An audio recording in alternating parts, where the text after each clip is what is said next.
সর্বজনীন পেনশন সংক্রান্ত বৈষম্যমূলক প্রজ্ঞাপন প্রত্যাহার, সুপার গ্রেডে অন্তর্ভুক্তিকরণ ও স্বতন্ত্র বেতন স্কেলের দাবিতে চতুর্থ দিনে খুলনার 3 বিশ্ববিদ্যালয়ের শিক্ষকদের সর্বাত্মক কর্মবিরতির বাংলাদেশ বিশ্ববিদ্যালয় শিক্ষক সমিতি ফেডারেশন ও দেশের সকল পাবলিক বিশ্ববিদ্যালয়ের শিক্ষক সমিতির আহ্বানে দেশব্যাপী কর্মসূচির অংশ হিসেবে খুলনায় 3 পাবলিক বিশ্ববিদ্যালয়ে ক্যাম্পাসে আলাদা আলাদা শিক্ষক সমিতির ডাকে কর্মবিরতি অব্যাহত রয়েছে।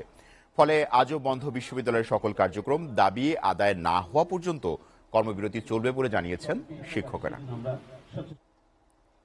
খুলনায় বিশ্ববিদ্যালয়ের শিক্ষকদের কর্মবিরতির বিস্তারিত জানাতে সরাসরি যুক্ত হচ্ছেন সহকর্মী রকিবুল ইসলাম মতি।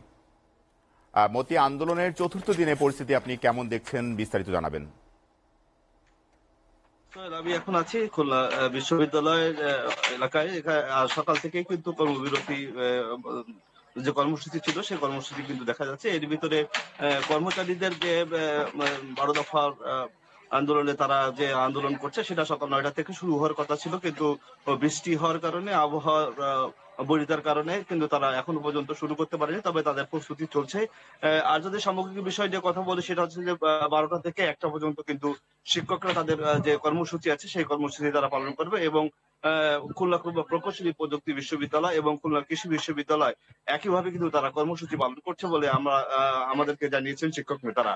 একটু বলে রাখি যে এখানে কিন্তু টোটাল শিক্ষার যে কার্যক্রম রয়েছে সেই কার্যক্রম কিন্তু পুরোটাই বন্ধ রয়েছে, যার কারণে শিক্ষক যারা শিক্ষার্থী রয়েছে শিক্ষার্থীরা কিন্তু তারা কিন্তু আশঙ্কা করতে তাদের যে লেখাপড়ার যে অগ্রগতি সেই অগ্রগতি থেকে তারা পিছিয়ে পড়ার সম্ভাবনা বলছে। তারা বলছে যে এইভাবে যদি চলতে থাকে তাহলে তাদের যে সামনে সেমিস্টার বা যে ইয়ার আছে সেই ইয়ার গুলো তারা ভালো রেজাল্ট করতে পারবে না। তাই তারা শিক্ষার্থীরা বলছে যে যত তাড়াতাড়ি সম্ভব শিক্ষকদের এই যৌক্তিক দাবি মেনে যেন তাদেরকে আবার শিক্ষা কার্যক্রমে চালু করার জন্য তারা সর্বরকমের আহ্বান জানিয়েছে।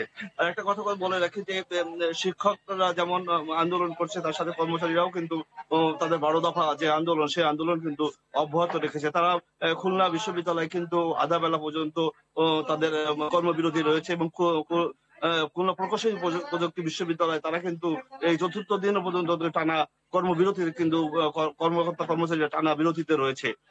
সার্বিক পরিস্থিতি যদি খুলনা বলে, এখন পর্যন্ত খুলনার সবগুলো পাবলিক বিশ্ববিদ্যালয় কিন্তু মানে শিক্ষা কার্যক্রম বন্ধ উপক্রম হয়ে পড়েছে বলে আমাদেরকে জানিয়েছে।